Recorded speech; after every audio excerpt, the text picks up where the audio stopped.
Hey, what an intro, huh? Hey, it's Kat Ramirez. You are joining me live on my Stand Out and Grow podcast. Thank you so much for joining me today.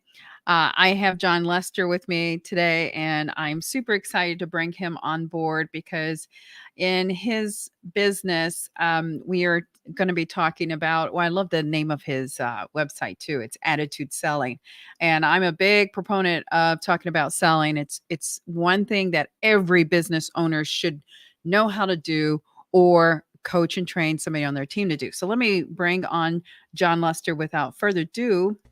Hey, John. Hey, Kat, how are you? I'm doing great. How are you? I am excellent. I am so happy to be here. Awesome, awesome.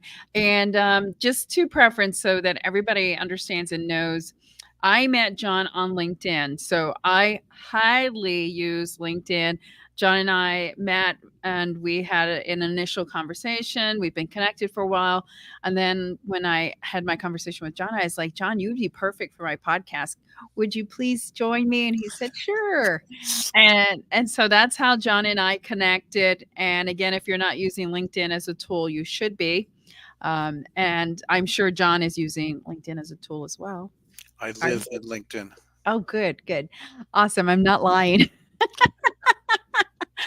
Fantastic. Well, I guess before we get started into this attitude selling conversation that we're going to have, can you give everybody who's tuning in a little background and feedback on who you are and what it is that you do so they understand your background? Sure, no, happy to, Kat. Yeah, I have actually been selling over 40 years. I actually started selling. I didn't even realize I was selling, working as a busboy and a waiter in a restaurant when I was a lot younger. And I didn't know I was selling. All I knew was I needed to focus on the customer having a great experience. I didn't Yeah. know that was selling. Okay. Nobody told me. I didn't try to close people. I didn't try to use trial closes. Well, would you like the lobster or the steak? I mean, I didn't try to do any of that stuff. All I knew was if, and this is very true. So everybody can calm down. This goes back a long time ago. If I made the female at the table happy, the male gave me a bigger tip. Yeah. So what did I know? And I eventually got into technical sales. I've been selling, as I said, over 40 years, worked for extremely large companies, worked for some small ones, did consulting. And what I realized specifically around COVID was how salespeople were failing, not because they didn't understand the tips and the tricks, not because they didn't understand um, the product per se, but what they really didn't have was they didn't have a great mindset about selling as it related to themselves, to their prospect, to the customer, and business in general. Now, there's a stat that says over 50% of salespeople don't belong in the business. And by the way, we're probably flushing salespeople out in all industries in this country faster than any other group, maybe except for white collar tech workers now with what had happened in 23. Yep. But the reality is that we need less salespeople for a whole lot of reasons we can get into. And I said, well, look, if what's really hurting these people, and I went through it, as what's really hurting these people is their mindset, maybe I can help them. Yep. So that's what I'm doing now is I'm trying to help people understand that the base level they've got to get clear on is their mindset. I'm not saying that once they get clear on their mindset, they're going to become super successful salespeople. But there's a couple of things, Kat, I just want to bring up. It's horrible when you wake up in the middle of the night sweating because you don't know if you're going to have a job in the morning. It's No, horrible, yeah. and it's horrible. And I hope none of your audiences have been through this because unfortunately I have, where you have to come home and you walk in the house and your wife goes, gee, you're home early. And you go, yeah, I don't have a job. And it's Yeah. one of the sickest, worst feelings I've ever had in my life. And I want to help people not have that feeling. I think that's awesome, and I could not agree more. I mean, because here's the reality of corporate America today: is there is no job guarantee, right? There's no job guarantee anywhere. The only guarantee that you have is that you work hard and do your best, right? You work Mhm. hard and you do your best, and you deliver the best that you can, and you perform to the best of your ability, so that you're outperforming your peers because they can't let you go if you're delivering results. At least me as a sales coach, a sales manager, when I was in corporate America, I was not going to pick on someone who was delivering, right? Why would I? Those are the people you want to keep. Well, if I may, respectfully, with all due Sure. respect, um, I remember small company I was working with. I did something like 62% of their quota. We all went out for Chinese dinner, which wasn't big because it was a small company. They gave me the plaque for the best salesperson. And 90 days later, with the new boss, he said, "You know what? I don't like you. Goodbye. You're gone." This has happened to more people than you want to know. Oh no, it happened to me. Yeah. And I so raised my to hand. the audience, one of the things I just want to clear up real fast is people say, well, your net worth is your network. I don't disagree with that. And they say, well, if you do a really good job, and you know what you're doing, you know your product, then you'll be safe and you'll be successful. And I would say to you is no, that's not true. What you really have to know is you have to know the value that you bring to your Yep. target market, the value you bring to the target market, not your product. If you don't know that, you're not bringing value.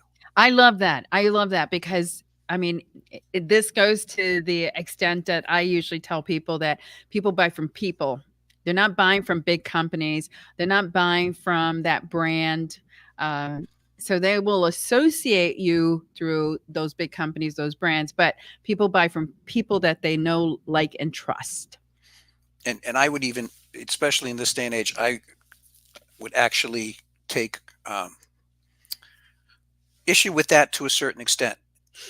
People buy, and now there's two buyings. Let's spend a minute on this, Cat. Weren't going to go there, but let's spend a minute on this. Sure. People have to understand there are two sales. There are two sales always. The Okay. first sale and then the subsequent sales. Now, Okay. there are some situations where that isn't true, but they're very, very, very, very few.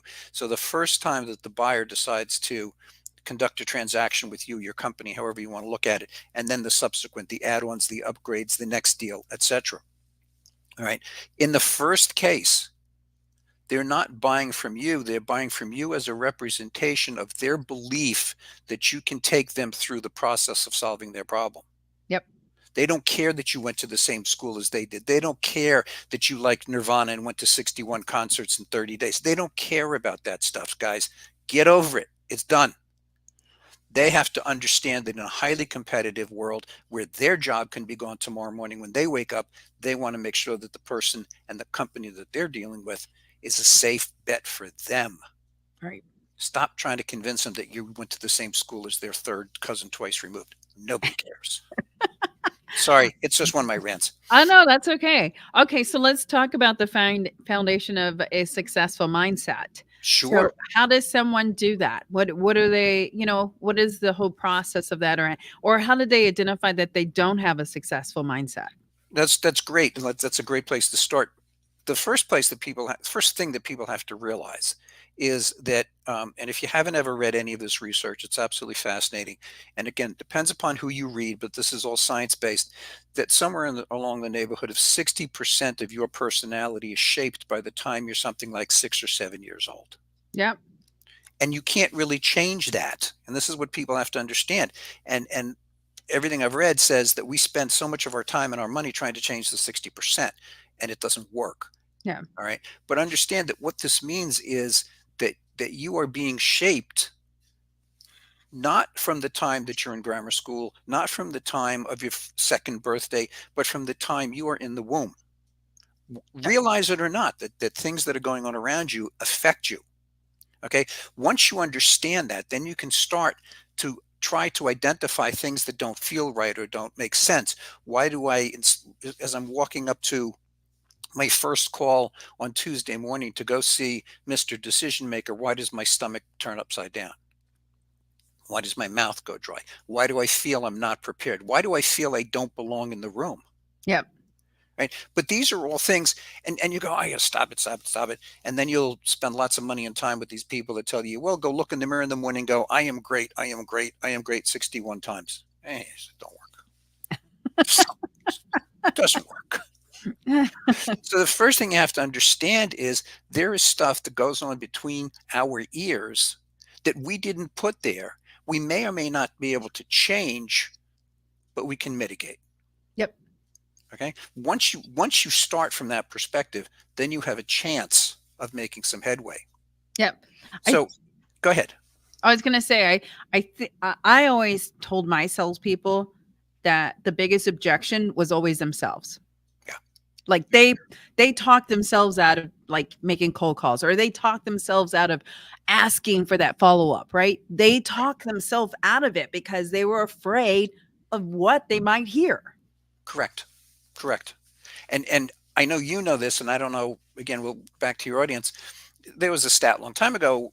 I don't know that anybody's changed the stat, but basically said that when you are out selling, only about 3% of the people that you're trying to talk to will actually buy from you, because they're ready to buy now. There are a lot of people that you will talk to, that you will make proposals for, that you will do analysis for, and maybe they'll come back in 3 months, 6 months, a year, 2 years. I've chased clients for years in the Yeah. past. All right. Now, when you land clients like that, you only need one or two of them for making your entire year. Right.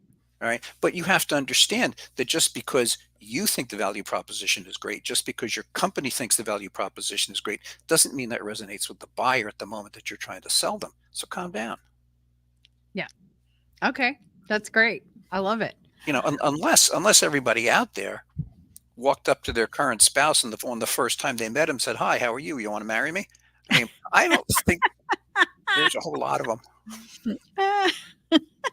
You know what? That's a great analogy because when I used to train my team, when I was in corporate America, I used to tell my team, you have to treat your prospects like you're dating, like this is your first date with this person you like, right? That's right. Because just like with dating, like nobody's going to go from that first date to marriage. Nobody. No. So it's the same analogy with when you're prospecting your prospects. They have to like you first, and they have to get to know you first, and they got to kind of get to know what it is that you're delivering to the table, right? What do you bring to the table? Yeah. And something that people have to understand is that one of the reasons selling is getting harder is because we as and I'm only going to speak about the United States. I don't know what happens in the rest of the world just because I, Yeah. I don't work there. But we know that we are getting lied to more often through the Yeah. media, through whatever. We know it. I mean, we just and we don't stand up and say, "Hey, you're lying to me." We just know. So we're taking things, uh, you know, with a larger grain of salt all the time. And as sellers, we have to understand that that's the mindset of the buyer, that they're Yep. going to distrust us longer than they used to. Yep. I mean, I still remember making deals, very large deals, on a handshake over coffee, or actually in New York City in a long time ago in the 1980s, we used to do what's called power breakfasts. And everybody would go to breakfast at 7:30 in the morning. Yes, we drink alcohol for breakfast, didn't matter. And we'd cut deals. Mm-hmm. And you'd shake hands and go, fine, we good, because the trust factor was so much higher back then. It's Right. lower now. And it's Yep. nothing you did, folks. You didn't do it, but it exists. So you Yeah. have to take it into account. Yeah. Okay. So you make a statement that most everything you believe about selling is outdated or wrong. Do you want to expand on that? Yeah, definitely. Because this is one of the key things people need to understand. For the most part, understand that things move through society in about a 30-year cycle. It's Mm-hmm. about a generation and a half for a notion to take hold, and then it's about a generation and a half for a new notion to take hold in place of it. And very briefly understand that for the most part, selling methodologies and selling trainings, the crux of them, were created post World War II, and they were created in an environment, and this has been true up until very recently, in an environment where sales was to a large extent based on two things. One was the withholding of information from the buyer. Mm-hmm. The second was trying to understand human behavior and to manipulate it. All right. Two things. All right. Mm-hmm. So here's what becomes fascinating. What One of the things that the internet has done, and I don't think anybody really suspected it when we started working with the internet. But one of the things it did is it took away the advantage of the salesperson to the buyer of withholding information, because now the buyer has access to all of the same information that the seller does. They really do. Because not only do they have information about the product and the service, but they have information about other buyers' reactions to it. They have information from a competitive perspective. They have information from the health of your company or the health of you. They have all of this. We can't trick them anymore. So stop trying. Right. Right? Right. Just stop trying. It's an outdated old way of doing sales. Right. Yeah. And the other thing that people have to understand is that because we've been able to delve into so much data about buyer behavior and about human behavior, and we've now been able to educate ourselves about that, um, people don't want to be pushed. Right. They don't want to be manipulated because they know you're doing it. Yep. So this whole notion of, oh, well, if I get them to say yes 3 times, they'll say yes the fourth time and I'll sell them a Ferrari, doesn't work. Sorry, guys, doesn't work anymore. Yeah. And as I said before, people are needing not your product or service anymore because there's so much substitution in the market right now. What they need is somebody to help them through the buying process and the justification process. That's really not what's being taught, except by very few people out there right now. Yeah. Yeah. I'm just going to interject that I feel like with current clients, because you're still selling, whether you believe it or not, you're still selling. When you upgrade, when you downgrade, when whatever you do or add-ons, you're still selling. And I feel like with current clients, with upgrading and what have you, those clients do want you to guide them and push them in a direction that is supposed to benefit them or help them. Not to spend more money, but how does it, if I upgrade you or add this on, how does that benefit that client? Right. Because I do see that from like our arena, our environment is clients want that. They want to know that, Right. Yeah. Kat, it's a great point. The larger and the more complex the transaction, Yep. all right, the less number of times the buyer is going through that in their lifetime or has gone through that. Mm-hmm. All right. So what sellers have to understand is you're doing that once, twice, 3, 5 times a day. You're having that conversation. You've seen the process. You've gone through the process. They haven't. Right. They're scared. Yep. They're scared that you might not be telling them everything. They're scared that your quote unquote justifications aren't going to work. They're scared of all of those things. Will it Right. work? Will it blow up on me? Does it? I've seen people lose jobs because of these decisions. Yeah. Yeah. Right?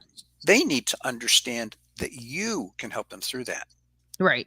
And you got their back. Like you're on their side. You're their ally. Yeah. Um, Yeah, spe- definitely. and speaking of, you mention and you say that your prospects are not aliens, they're human. So what do you mean by that, John? It's what's so fascinating is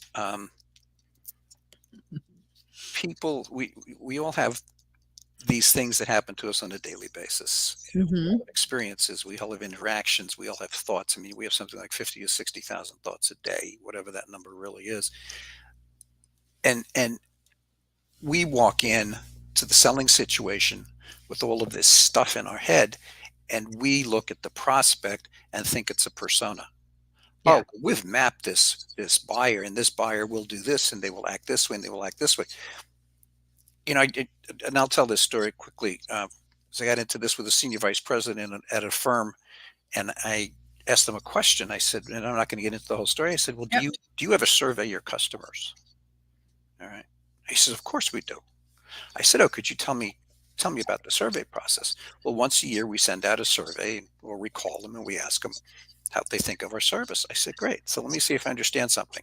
So if your customer wakes up bright and cheery on a Wednesday morning, 6:30, stretches as he wants to get out of bed, throws his feet out of bed and onto the floor, and where do his feet land? And the pile of dog poop that Sniffy just left for him. All right. Gets in his car, and instead of taking 45 minutes to get to work, it takes him an hour and a half. Walks in, goes down into the lobby, stops at the local Starbucks in the office building. Up in the elevator, somebody gets into the elevator, bumps the coffee, spills it all over his shirt, walks into his office. The phone rings. It goes, hi, could you tell us what you think of our service?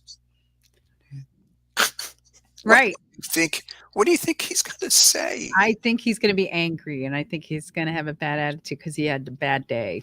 Right? Couldn't care less about your product or your That's service. right. So understand that the people have the same stuff and different and more as going on in their life as you do in yours. Yep, I yep, can't even begin to tell your audience, and think about this, how many times I've actually gotten to nice personal conversations with people and find out that their mother's in hospice care. Their child has learning disabilities and is acting out. They're going through a divorce. It doesn't matter. yep. Just stop and treat them like people trying to get their job done so they can go home to their families. So I need to add to this because we had a training session this morning, and it was about how to build good rapport, with your first impression, right? Right. Clients that you first meet when you're onboarding. So they're already sold and they're onboarding and they're working with their social media manager. One of the statements that our social media manager said, she said she does this, and I love it. I love it. She said the first thing she asked is, "Hey, how are you doing? And how's your day going?" Hmm. And she said she asked that for a reason. She wants to know their mood. She Right. wants to know what happened before this meeting and where is their head at, right? And I love that because she said, from whatever they tell me, then I go with the tone or the direction it's in. And if they had, let's say, a bad day or a rush day, she's going to quickly go through the discovery call and not drag it on because obviously they have looming things that they want to get to, right? Or if they had a great day and they were very chatty, then she knows that this conversation probably will be the longer than what she expected, right? Because they're a little chatty and they're happy and they're having a good day, you know. Yeah. I love that.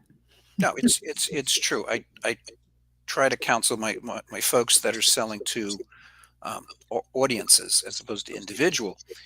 They used to do this all the time, and you have to understand that when you're selling to a group, there are 19 agendas for everybody that's in that room, Yep. because that's the way we are. The last thing many of them want to do is be sitting in a room with you. Right. And so I go around the room and I say, okay, could you just tell me briefly, we have whatever it is, 45 minutes an hour. What is the one thing you want to accomplish? Every single one of them. Yep. Right now, which is really kind of interesting because one, it lets them relax a little bit. But the ones that say what she said, now you know what the power structure is in the room. Right. Right. Right? Exactly. But it relaxes people because you show them you care about them. Exactly. Yeah, Exactly. And it goes to the extent of what you're saying. They're human. they're So human. as long as you're like mindful, just treat them the way that you would want to be treated. Okay, so the last statement that you had put in your bullet points is you stated that why is selling getting harder? Are you asking me, or should I be asking you? Well, go ahead. You can ask me. You can ask me, Kat. It's why okay. why is selling getting harder? I, so, and this is really geared towards the solopreneurs Yep. because that's a group that I feel very strongly about helping, Yeah. Okay. Great. especially because of what's going on in the job market. The solo companies, forget solopreneurs because everybody's a solopreneur when they start a company, Yep. um, really come to the market with a solution or with something they believe is going to help people. That's why they're there. Yep. They have a better mousetrap. They're a little bit cheaper. They're faster, whatever the case might be. But for the most part, you start a company based on some kind of technical solution. And if your brain has been focused on a technical solution, now again, a doctor is technical, a lawyer is technical, Yep. they're all technical, a plumber is technical. That is a certain type of thinking, of rationalization, of positioning, of discussing that is very, very different than an emotional conversation. Okay. So they come to the market and they want to tell you how great their product is. They want to tell you how wonderful it is, but they're not focused on what the prospect is looking for or not looking for. They're not focused on how the buyer wants to buy. They're not focused on what we talked about before. What is the process to achieve this goal?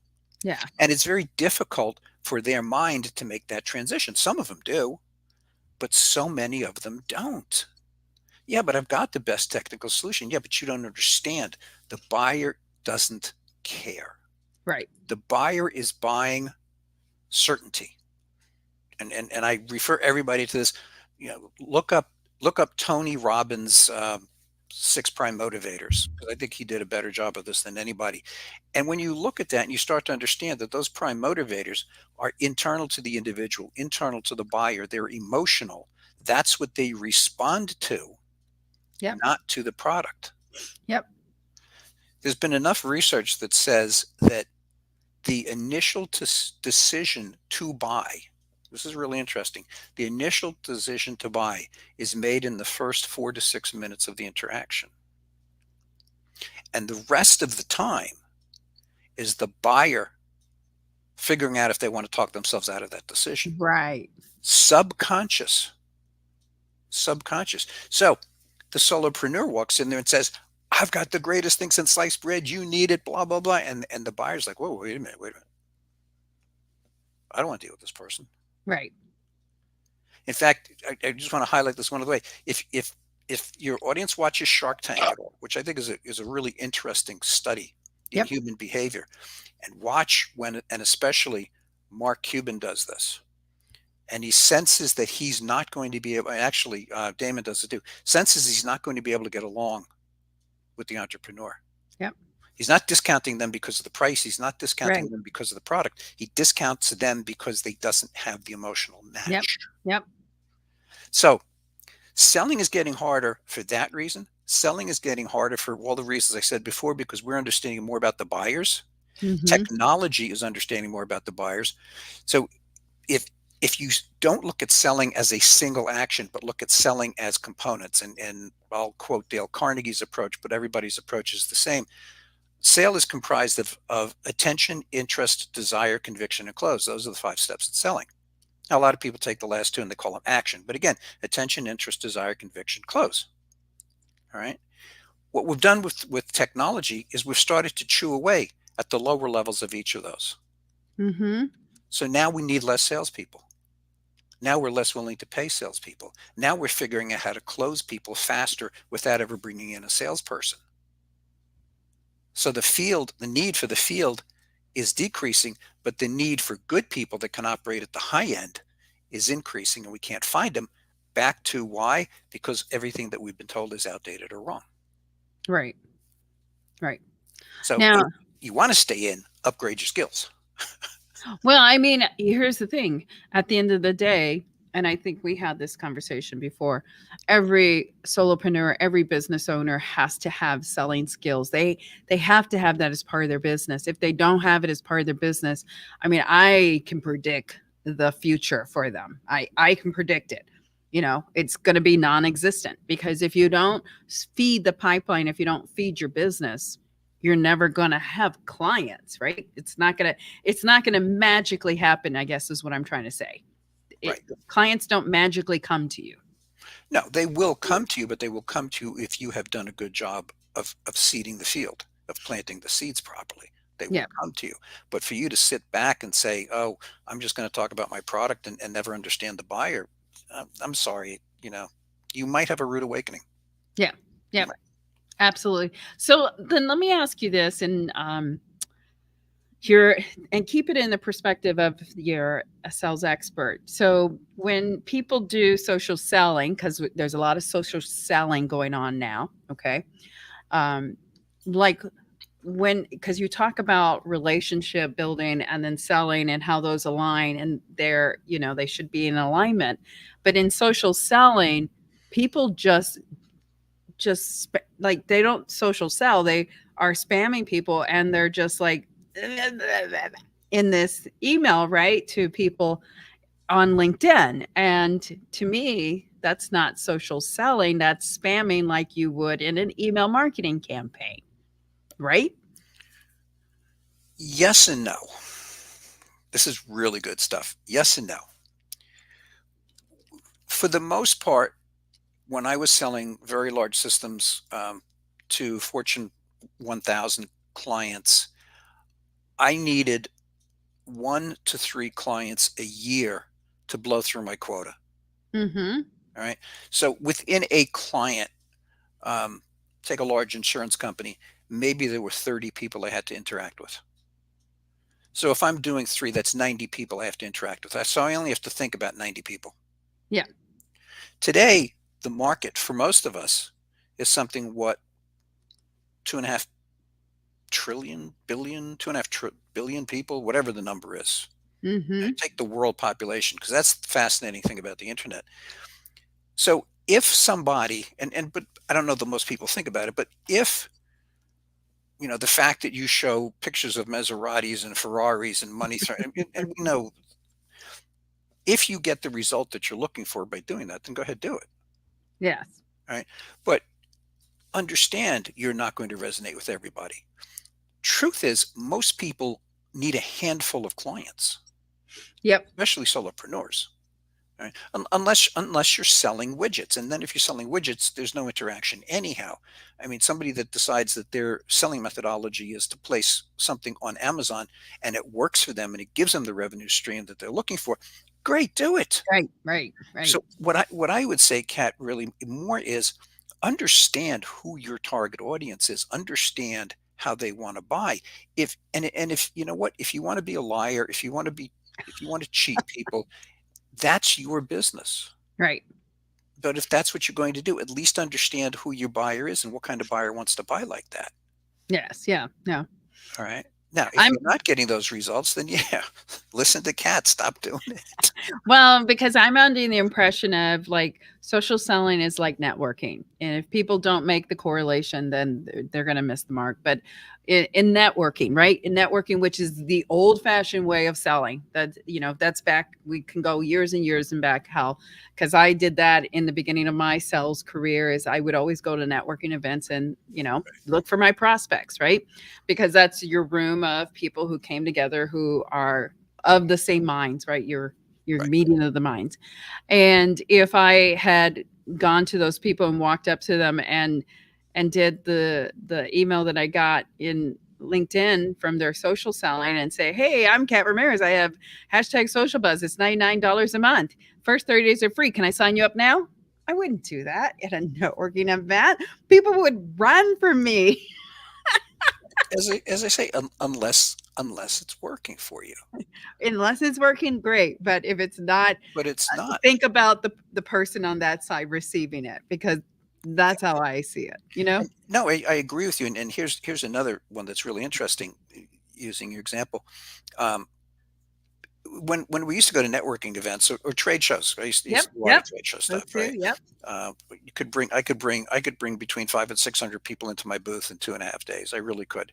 yep. Now, 99% of them, 4 days later on the follow up, had no idea who you were. Right. Right? Here's the problem. Oh, I love this. Yeah. Here's the problem with social media. If you come at me and I go, I don't know if I trust this person, like this person, all I have to do is go search on you, and then everything you've ever said is right there in Yep, front of me. yep. There's no forgetting you. So if you want to be perceived as the person who, oh, buy my Maserati, but look at what I can drive. Look at all the pretty women in the swimming pool, all this other nonsense. Understand that that's going to stay with you as long as Right. somebody looks for you. They don't Yep. forget. Exactly. No, and it makes perfect sense. And I think sincerity plays a big role. If you truly are a salesperson and you're an educator and you're really in it for, you believe in your product and you believe it will help, your future customers. I truly believe people can smell that out. People can sniff that out, and they can sense it. And they can Um, sense it. Yeah, yeah. they Yeah. definitely do. Yeah. Because And then go ahead. the interesting part of this is that you might be selling blue widgets today, which is Yeah. whatever. Okay. But understand that in a year or two or three, and you're still in the market, you're still selling, you might be selling, you know, orange flowers. Yep. But again, the impression that you left in prior social media, and when somebody goes back to look at it, they're not judging you on the product, they're judging you on who you were, and that might scare them away. Right. Right. So that stuff lives forever. Oh, no, absolutely. Absolutely. Awesome. This has been a great conversation, John. I know you have something special for anybody listening today, right? Of course. Of course. For your audience, how could I Yes. not? All right. So, Kat, as we talked about, my big thing right now is to help people through these stages of, understanding who they are, what goes on in their mind, understanding who the buyer is, what goes on in their mind, understanding how their product fits into all of this, and then some really interesting market information that every seller should have. And I do this in a 5-week mastermind format. So what I'm offering to your listeners is two things. One is that if they want to come into this mastermind and they want to bring a friend, their friend comes in for free. Yep. Or they can tell their friend to pay and they can come in for free. I don't really care how they do There you that. go. Right? Exactly. The other is, because I know this can scare a lot of people. If somebody would like a 30-minute free consultation with me, go to my website, contact me, sign up on my calendar link. Let's get on the phone and let's talk. Not going to Okay. push anybody to anything, Yep. but I want to help. I want to help people help themselves, but more importantly, help their family, help their kids. Okay. The And damage I've seen go on that has happened to the kids during COVID has really got me upset. yeah. And so the people that you're trying to help so that people can identify themselves, who Yeah. are you trying to help? As you said, and as I've said, and we have talked about, everybody needs to sell. Yep. If you're personal selling, even to a certain extent, if you're just social media selling, Yep. you still have to sell. You still have stuff between your ears. You still have to understand your client.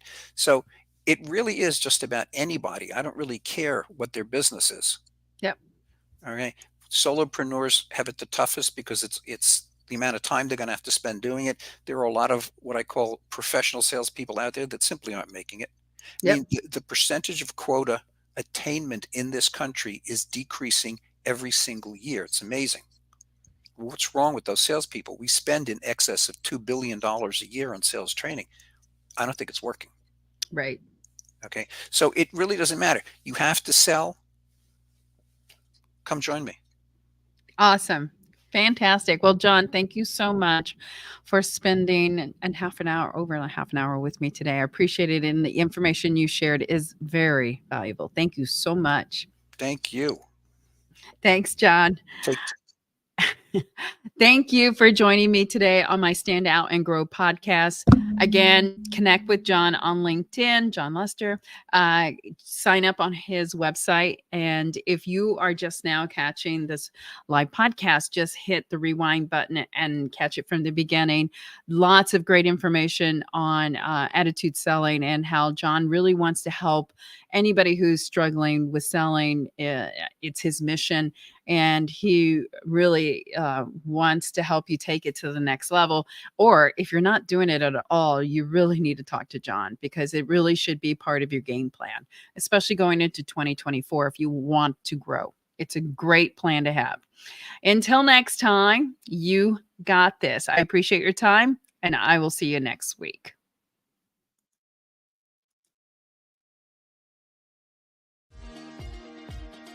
What is the one thing that you need in order to sell your business successfully and at a price point that you are going to love or you can live with?